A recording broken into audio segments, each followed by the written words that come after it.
Any thoughts on the play of Dom Morris tonight? We need another scorer. It's tough to rely on DJ all the time and John all the time.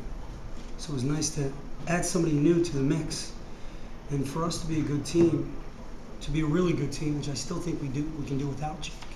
Dom Morris needs to get us 15, 12, 8 rebounds, and he can do it. He can do it. He's just getting his feet back. He's just getting his legs back. He was out for a few weeks, had crazy surgery, so I'm looking forward to him really starting to progress, because we need him down the stretch here.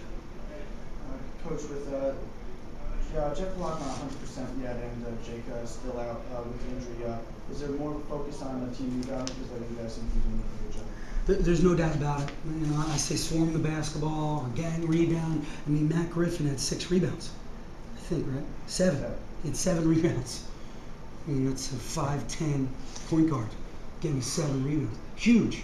It's huge for us. And think about the lineup that I had at the end of the game there. You had 4 guards and Dom. I mean, you can't get much smaller than that. And I thought for the most part they did a really good job. They finished the game out. And you saw them a little bit at the end of the game. Their shoulders were back and they were like, we did it. We did it. I know we didn't do it against Hartford, but we did it here. And that's a positive. For a young team, that's a positive. You got to take all these little successes. And that was a success.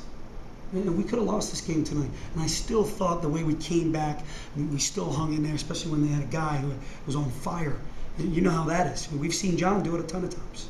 He did it to Stony Brook. So it was good to see these guys hang in there. Speaking of John, going into one of the last media timeouts, you and John, you pulled John aside before he could go into the huddle, and John came out of it. He was visibly angry, and Travis had to slow him down. What was said there, and how much of an impact did it make on him being? It was huge. He took over the game. I said, I'm going to do that every time now. Every time. We need him. It was nice to win without him, but we need him. We need him to be great. He's a senior. He's got to get it done. That's all I said. So you're not playing hard enough. I wasn't cursing or I just said you're not playing hard enough. And we need you on both ends. We need you to stop jabbing, and I need you to score. That's what great players do. And he did it. He did it. Sometimes you don't know how to reach kids. Sometimes you don't know what button to push. Tonight I finally pushed the right one. Coach, speaking of energy and playing hard, I'd asked Daryl about it, but did you feel like in the first half they just came out there with more energy? I mean, it's a team that they're starting 2 walk-ons, they're playing 3 walk-ons in crunch time, but they're coming out hard. Mark does a good job. He mixes that team up nicely. He knows who to get shots for. We were up 12-4, right? And for whatever reason, our energy level went down. And I don't know, I started subbing a little bit. Maybe it could be that. Maybe coming off the bench for some of these guys, they're not ready to go right away. But it's got to get better. We can't. Our energy level in the beginning of games has got to be like Hartford. We're up 18-2. Not that it's going to be like that all the time, but at least come out with some energy and some fight. And it was like, I don't know, that was a tough first half to watch. I don't know how you guys did it. I'm surprised you're still here. Coach, was there a specific defense that you liked pretty well? You seemed to switch it up a lot in the game. I mixed it up because I didn't like anything. We didn't play hard in anything. We went zone. Kamara's making threes in that. Jabby's making threes in that. I went back to 50. Jabby's getting ISOs and just, So I tried to mix it up as much as I could until we found a comfort zone. But they did a great job. They're a good team. Despite their record, I wouldn't look at that record, man. That's a talented team. And when they get Greer right back, look out. Look out. Because that kid's a stud.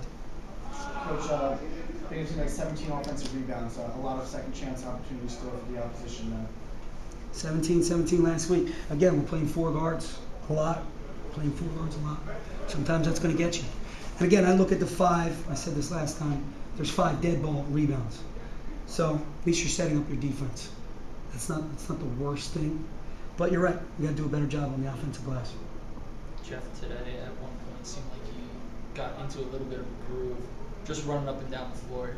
Can you talk about his progression from that? He's getting better, but we need him 100%. He's not 100% yet. Because for Jeff Pelage, to only have 3 rebounds and 1 on the defensive end, that's not Jeff. You know how good Jeff rebounded at the end of last year. You know what he can do. We all know it. Jeff's got to do a better job rebounding, but I was happy that he made his free throws. I was happy he made 2 good, really solid moves. Progress. Coach, you said something about him earlier. I know I asked Daryl about him, but would you just like to expand on Javi? It's a pretty remarkable career for a kid who started off as a Division I III think it's the player. greatest. It's one of the best stories in the country. A kid who's a Division III or walk-on graduate. It's amazing, and how hard he must have worked to get himself to this level of play. It's all the credit to that kid. And he's a nice kid. He plays hard. He plays within himself. He rebounds. He's a really good player. A really good player. And we saw it on film. But we were, we didn't expect him to jump on us like that. He had 16 quick. Coach, going back on the road Saturday, the last 2 road games have not gone in a way that anyone could have predicted. And the last 2 home games have been pretty much the same kind of game, with you guys playing a slow first half and then ending up with a win, but not the kind of win that you guys had maybe hoped for. How do you change the method, or are you just hoping that it's going to play itself out? Just got to play harder. We got to make freshmen got to become sophomores. Our veterans got to be better. That's what it is. Our leadership's got to be better. You need leadership on the road. If I'm still the leader of this team and it's February 1st, that's not a good thing. So we're talking about Matt Griffin's leadership? He's terrific. He's terrific. But he needs to do more. Pat Hazel needs to do more. And I think what Matt Griffin did today was leadership. 7 rebounds. Big time. Big time.